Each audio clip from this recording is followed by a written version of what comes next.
नमस्कार, मैं हूं वैशाली। आप देख रहे हैं the Bharat times news channel. आइए रुक करते हैं आज की बड़ी खबर पर। फिल्मिस्तान स्टूडियो का 85 साल का ऐतिहासिक सफर समाप्त, सिनेमा की एक विरासत का हुआ अंत।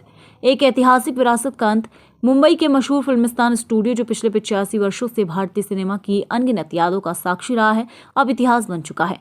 इस स्टूडियो ने कई पीढ़ियों को फिल्मों, टेलीविजन शोज और म्यूजिक वीडियोस की शूटिंग देखी थी, लेकिन अब इसकी जमीन पर रेजिडेंशियल टावर्स बनने की योजना बन चुकी है।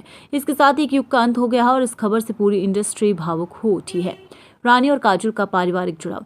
फिल्मिस्तान स्टूडियो की सबसे दिलचस्प बात यह रही है कि ये काजोल और रानी मुखर्जी के दादा सोमू मुखर्जी से गहराई से जुड़ा हुआ है।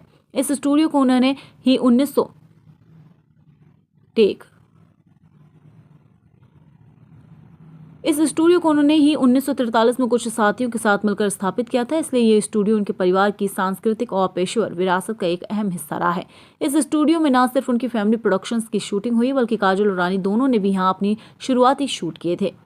महेश भट्ट की भावुकता।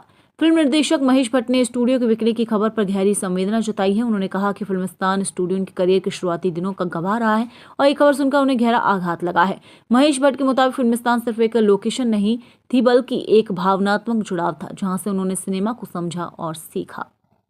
शूटिंग का अड्डा रहा ये स्टूडियो। आपको बता दें कि फिल्मिस्तान स्टूडियो भारतीय सिनेमा का एक ऐसा केंद्र रहा जहां न जाने कितनी फिल्मों की शूटिंग हुई। 60 से लेकर 2000 के दशक तक की फिल्मों में इसके सेट्स दिखे हैं। अनारकली, वंदे मातरम, मदर इंडिया, शोला और शबनम जैसी कई क्लासिक फिल्मों की शूटिंग यही हुई। इतना ही नहीं, टीवी सीरियल्स और जैसे कौन बनेगा करोड़पति, इंडियन आइडल और जैसे कई रियलिटी शोज के सेट भी यहीं लगे।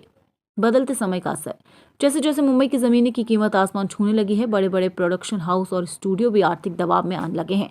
फिल्मिस्तान स्टूडियो की location prime real estate zone में है और इसलिए बिल्डर्स की निगाहें लंबे समय से इस पर थी।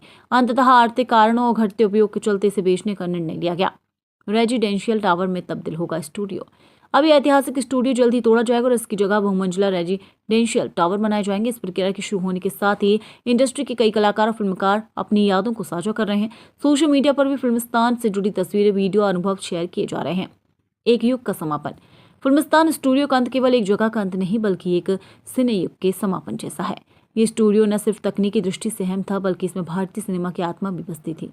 पुराने दौर की फिल्में, अभिनेता, निर्देशक और टेक्नीशियनों की मेहनत से भरे इस स्टूडियो की दीवारें आज भी गवाह हैं कि सिनेमा सिर्फ बिजनेस नहीं, बल्कि एक जीती जागती संस्कृति है।